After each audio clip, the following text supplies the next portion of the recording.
প্রচণ্ড গরমে সকাল ৬টায় ঘুম থেকে উঠে ১১টার মধ্যে সমস্ত কাজ সেরে নিলাম। আসসালামু আলাইকুম, বাংলাদেশি ব্লগার মম স্নেহা চ্যানেলে আপনাদের আরও একবার স্বাগত জানাই। কাছে এবং দূরে, দেশ এবং দেশের বাইরে যে যেখান থেকে আমার ভিডিওটি দেখছেন, আশা করি আল্লাহর রহমতে সবাই ভালো আছেন। আমরাও আলহামদুলিল্লাহ ভালো আছি। তো এখন কিন্তু সকাল ৬টা বাজে, এখন আমার ভিডিওটি স্টার্ট করলাম। তো সকালে কিন্তু রান্নাবান্না দিয়েই ভিডিওটি শুরু করেছি। তো আজকে বিরিয়ানি রান্না করব। মানে গ্রাম অঞ্চলে আমরা যেভাবে বিরিয়ানি রান্না করি সেইভাবেই আর কি সাদামাটা বিরিয়ানি রান্না করব।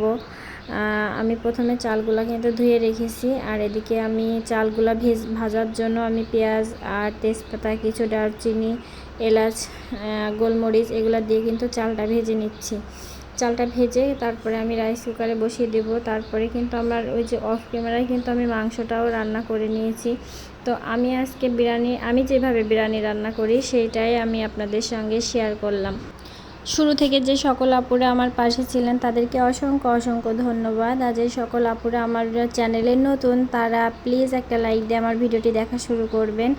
আর আমার ভিডিওর কোনো একটা অংশ যদি আপনাদের ভালো লাগে তাহলে আমার চ্যানেলটি সাবস্ক্রাইব করবেন। তো আমি কিন্তু ভাতটা রান্না করে নিয়েছি আগে, আর মাংসটাও কিন্তু অফ ক্যামেরায় রান্না করে নিয়েছি। এখন এই যে সাদা পোলাও রান্না আমি যেভাবে করি সেটাই আমি আপনাদের সঙ্গে শেয়ার করছি। তো অনেকের ভালো লাগতে পারে, অনেকের ভালো নাও লাগতে পারে। তো আমি আর কি এইভাবেই সাদা পোলাও বিরিয়ানি রান্না করি, সাদা পোলাও না, বিরিয়ানি রান্না করি। মাংস যেহেতু আমার কম আর চাল একটু বেশি হয়েছে, যার কারণে মাংসটা একটু অল্প অল্পই দিতে হচ্ছে। তার কারণ এটা তো আমি ধাপে ধাপে দিব। এই যে প্রথমে মাংস দিলাম, তারপরে কিন্তু আবার ভাত দেব মাংসর উপরে, তারপরে আবার মাংস দেব, কিছু বেরেস্তা দেব, তারপরে আবার কিন্তু সেই মাংস দিতে হবে। এটা কিন্তু ধাপে ধাপে দিচ্ছি। তো আজকে কিন্তু মানে কি গরমে বাইরে তো অনেক রোদ, যার কারণে কিন্তু এখন সকাল সকাল ঘুম থেকে উঠে সকাল সকাল কাজ করলে কিন্তু নিজের কাছেও ভালো লাগে, আবার কাজটাও কিন্তু অনেক তাড়াতাড়ি করা হয়ে যায়, আর সারাদিন কিন্তু নিশ্চিন্তায় থাকা যায়। তো অফ ক্যামেরায় কিন্তু অনেক কাজই করে নিয়েছি, আর সেই কাজগুলো কিন্তু আমি শেয়ার করিনি।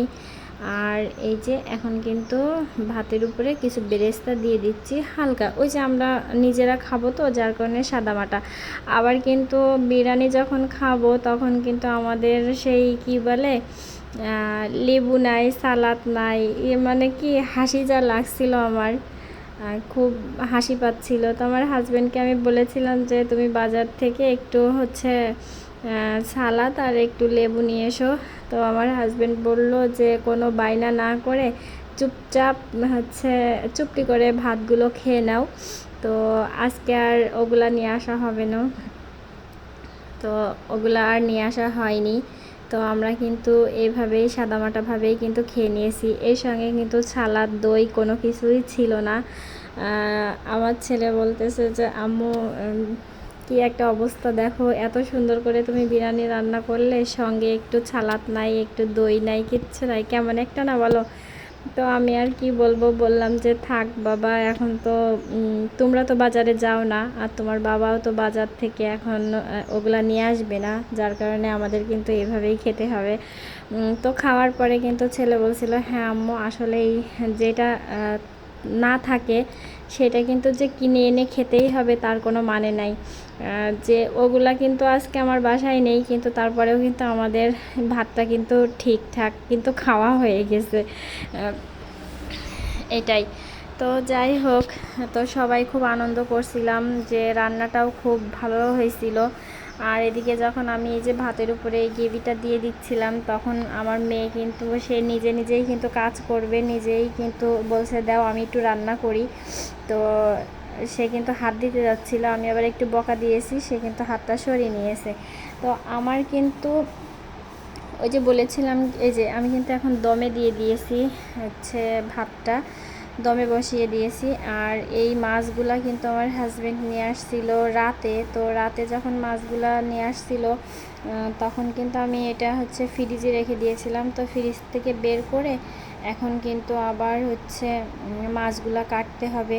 আর এরই মধ্যে কিন্তু আজকে আমি ফ্রিজও পরিষ্কার করে ফেলেছি। ফ্রিজ পরিষ্কার করেছি, আমার ফ্রিজে অনেক প্রচণ্ড বরফ জমে গেছিলো। তা এই যে আমি মাছগুলা কিন্তু কেটে ধুয়ে সম্পূর্ণ কিন্তু বক্সে রেখে দিয়েছি। আবার অফ ক্যামেরায় এই যে অনেকগুলা কাপড় দিয়েছি, ছেলের কলেজ ড্রেস, মেয়ের প্যান্ট, আমার কিছু জামা কাপড়, ওর বাবার লুঙ্গি, বিছানার এক চাদর। তো ছাদ ভর্তি কিন্তু হচ্ছে কাপড় চোপড়, এগুলো কিন্তু আমি অফ ক্যামেরায় কেচে নিয়েছি। আর যেহেতু আজকে বাসায় লোকজন নাই, তো বাসায় লোকজন নেই, যার কারণে কাজও কিন্তু আমার খুব তাড়াহুড়ো করেই হয়ে যাচ্ছে। আবার আজকে ভাবলাম যে আমি যেখানে রান্না করি যে রুমটাতে, সেই রুমটাতে এই যে টেবিলের উপরে তাকগুলো আছে এগুলো কিন্তু খুব নোংরা হয়ে গেছে। তো আজকে এগুলাকে একটু নতুন লুক দেব, যার কারণে হচ্ছে সবগুলো নামাচ্ছি। আর এগুলা হচ্ছে নামিয়ে তারপরে টেবিলটা আমি পরিষ্কার করে তারপরে নতুন করে দেখি কিভাবে সাজানো যায়। আমার যেহেতু রান্নাঘর নেই সেহেতু আমি কিভাবে কি করব সেটাই ভাবি থেকে যে জিনিসগুলা কোথায় নেব, কি করব। তো এই যে এটাতে কিছু এক্সট্রা আমার হচ্ছে লবণ, সেমাই কিছু বেঁচে যায়, সেগুলাই কিন্তু আমি এই ঝুড়িটাতে রেখে দিই। তো আগে কিন্তু এই ঝুড়িটাতে আমি এগুলো কিছু রাখতাম না, এমনিতেই কিন্তু খালি পড়ে থাকতো। তো এখন যেহেতু অনেক আপুদের থেকে দেখে শিখেছি যে কোন কাজটা করলে ভালো লাগে, কোন কাজটা করলে ভালো লাগে না, তো যার কারণে কিন্তু কাজগুলো কিন্তু একটু গুছিয়ে করার চেষ্টা করি।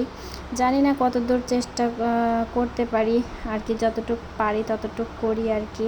তো এই যে আমি কিন্তু ওই যে টেবিলের উপরে যেই পেপারটা ছিল ওটা কিন্তু আমি নামিয়ে নিয়েছি। এখন টেবিলের উপরটা আমি সুন্দর করে মুছে নিচ্ছি। আর এই যে দেয়ালটাতে এত পরিমাণে হচ্ছে এই যে পানি তেল ছিটকে পড়ে গেছে, এখানে যেহেতু রান্না হয় যার কারণে এই দেয়ালটা একটু নষ্টও হয়ে গিয়েছে। তো আমি কিন্তু এই যে টেবিলটা মুছে নিয়ে এর উপরে কিন্তু ওই যে কিছু টেবিল ম্যাট ছিল, আমার অনেক আগের ডাইনিং টেবিল ছিল। তো ডাইনিং টেবিলে হচ্ছে 2টা টেবিল ম্যাট ছিল, এই 2টা আমি খুঁজে পেয়েছি। তো এই 2টা এখন বিছালাম। আর যেহেতু আমরা মানে 4 জন সদস্য ছিলাম, তখন কিন্তু আমার 4 সিটের একটা ডাইনিং টেবিল ছিল, সেই টেবিলটার উপরেই কিন্তু আমি হচ্ছে এখন রান্না করি চুলাটা বসিয়ে। তো এই যে এখন কিন্তু আমি টেবিলের উপরে সুন্দর করে মুছে টেবিলগুলোটা বিছায়ে এখন আমার যতগুলা ডিব্বা ডুব্বি আছে সবগুলা কিন্তু আমি এখানে সাজিয়ে রাখবো। আর এই যে তাকের ভিতরে কিছু ওই যে এক্সট্রা সিমাই ছিল, লুডুস ছিল, তো আরও চা পাতা ছিল, তো সেগুলা কিন্তু আমি এখন ওখান থেকে বের করে নিয়ে আমার এই যেই ডিব্বাগুলো আছে এগুলো কিন্তু আমি আবার তাকের মধ্যে রেখে দিচ্ছি। তো একে একে করে কিন্তু সম্পূর্ণ কাজ করে নিচ্ছি। আজকে কিন্তু আমি অনেক কাজ করেছি, অফ ক্যামেরায় অনেক কাজ করেছি, সেই কাজগুলো তো আমি কিছুটা আপনাদের সঙ্গে শেয়ার করেছি। আর যেহেতু আমার স্ট্যান্ডটা অনেক ছোট, মানে দাঁড়ায় ভিডিও করা যায় না, আবার বসেও ভিডিও করলে একদম ঠিক হয়, কিন্তু দাঁড়ায় ভিডিও করা যায় না। আমি কিন্তু এক হাতে ভিডিও করছি আর এক হাত দিয়ে কিন্তু এই কাজগুলো করছি। আর এটাতে যে আমার বাবুর একটা টিস্যু বক্স ছিল, তো টিস্যু বক্সটার ভিতরে আমি এই যে কিছু চাকু, কিছু চামচ, খুন্তি রেখেছি। আর এই যে এখন এই ডিব্বাগুলো কিন্তু এই পাশে আমার ডান হাতের দিকে ছিল, এখন আমি বাঁ হাতের দিকে চুলা সাইড করে রেখেছি।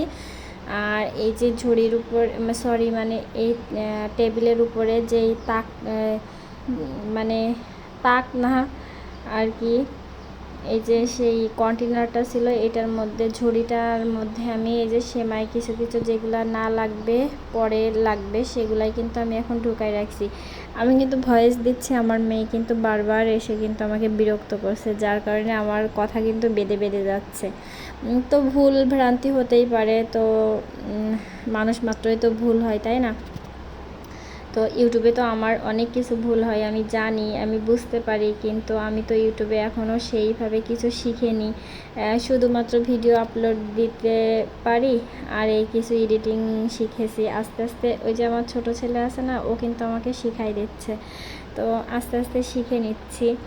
তো পরে যখন পারবো তখন হয়তো আর ভুল ভ্রান্তি হবে না।